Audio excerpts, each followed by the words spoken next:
From KVUE News in Austin, you're watching Texas This Week with Ashley Goodo. Good Sunday morning. Election day is upon us. On Tuesday, Texans will cast their ballots in the Democratic and Republican primaries, including the crowded race to represent District 35 in the U.S. House of Representatives. The district is made up of East Austin and stretches down into Hays, Comal, and Bexar counties. 4 Democrats are in the race. Last Sunday, we heard from former Austin City Council member Greg Casar and State Representative Eddie Rodriguez. We requested an interview with Carla Joy Cisco, but didn't hear back from her. This morning, former San Antonio City Councilwoman Rebecca Viagran tells us why she's running. Some of our viewers may not be as familiar with you, so tell us a little bit about yourself and why you want to serve District 35 in Congress. Thank you. Well, my name is Rebecca Viagran. I am born and raised in San Antonio, Texas, a proud Latina, born and raised in San Antonio, Texas, to a working class family. And I have been a community leader, an educator, a women's rights advocate, a immigration reform advocate, and I also served 4 consecutive terms on the San Antonio City Council up until this past June of 2021.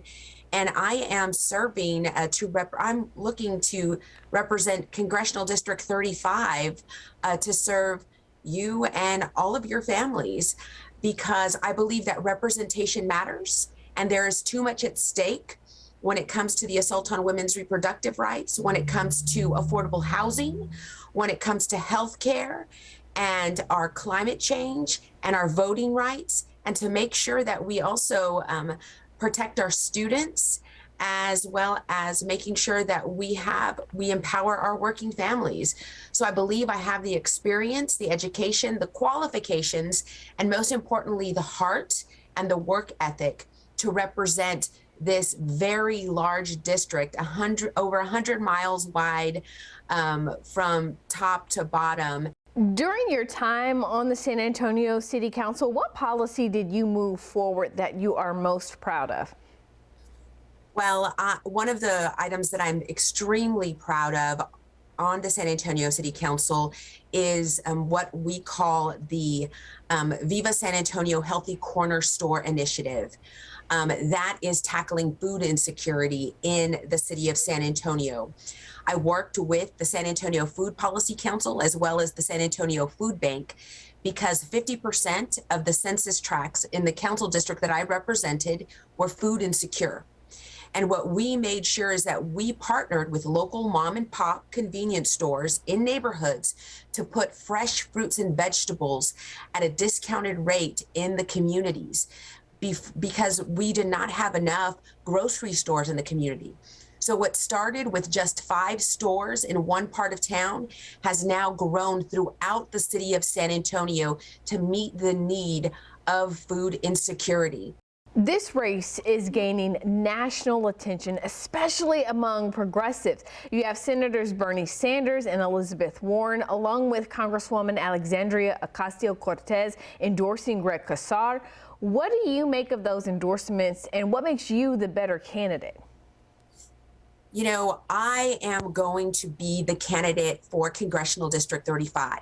And I will be held accountable, not to outside influences, but to the Congressional District 35, the constituents in Congressional District 35. That's who I will listen to, work with, talk with, and make sure that I am held accountable to them. I'm very excited that so many people eyes are on this, and it's no wonder, because this district has been gerrymandered so much from all of this area that's been taken in. But I think what it's going to come down to is making sure that being elected, what I will do is be held accountable to the constituencies of Congressional District 35. If you are elected, what will be your top priority in Congress?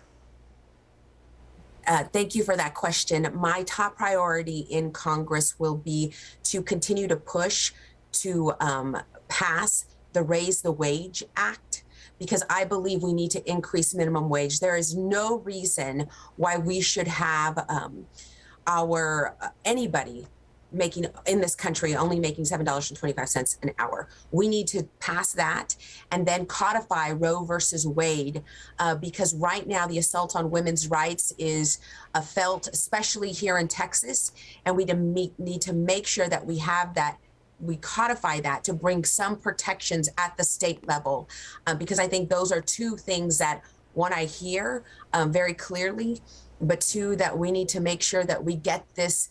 It's already out there. We just need to push and make sure that it gets done in Congress. You can learn more about Rebecca Viagran on KVUE.com. When Texas This Week continues, voter turnout has been low this primary season. Ross Ramsey from the Texas Tribune joins us to talk about the impact that has on Texas politics and the races he's watching.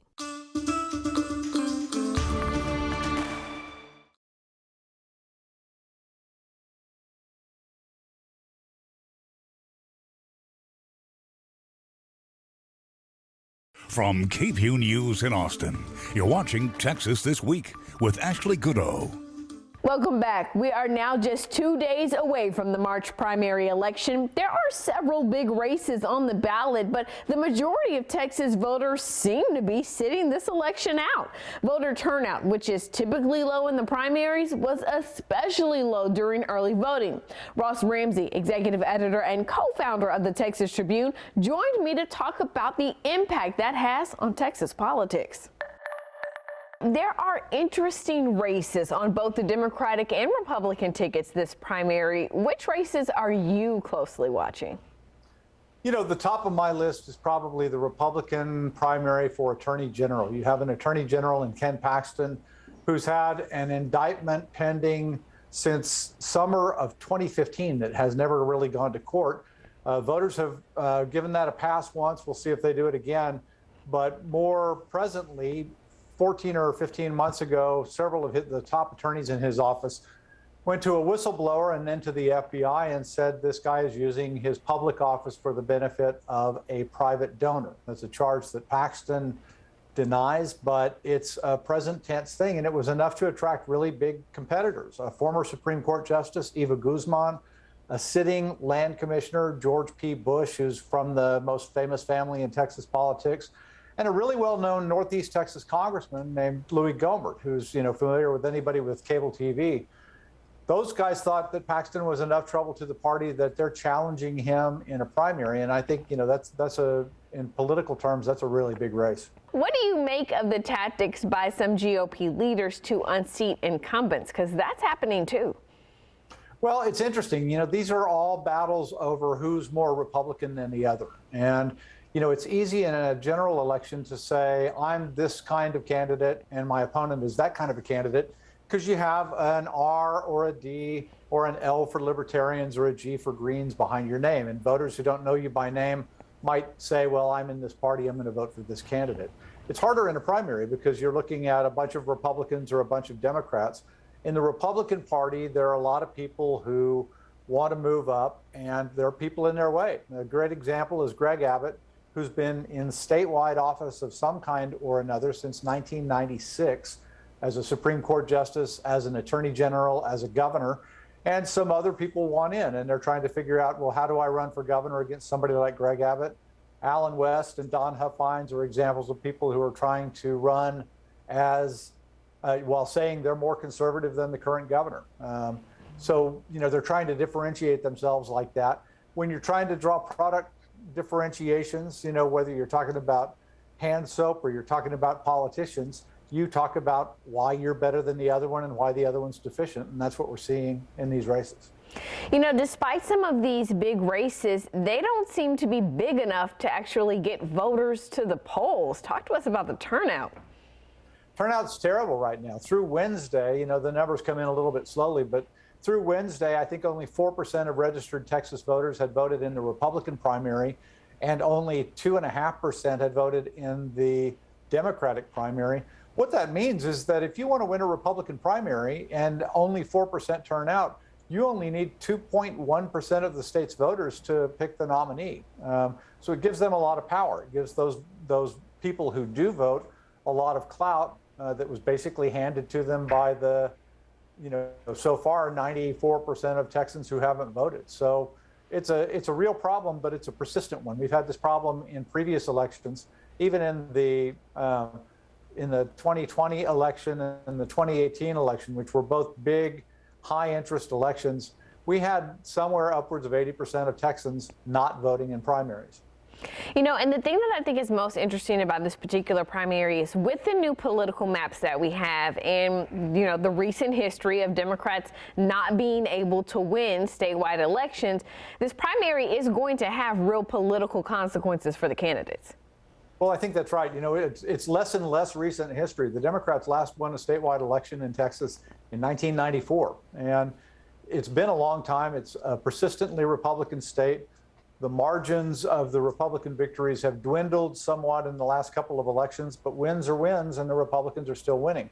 So your point is well taken. Unless the Democrats can break the November lock that Republicans have had, anybody nominated in a Republican primary is basically, in a statewide race, is basically just waiting for their coronation in November. There's something like that going on in races for Congress and the state's congressional delegation and in the Texas legislature, the Senate and the House. Most of those political districts were drawn during redistricting to favor one party or the other. The Republicans drew maps that give Republicans more seats than Democrats, but even the seats that they drew for Democrats are pretty strongly Democratic. So again, if you win a primary and you're in one of those districts, either a Republican one or a Democratic one, winning a primary is tantamount to winning general elections. You can learn more about all of the candidates on the ballot by going to KVUE.com/VoteTexas. Remember, Election Day is March 1st. If you're voting by mail, your ballot must be postmarked by 7 p.m. March 1st. That's Texas This Week. Now here's what's coming up at 9 a.m. on This Week.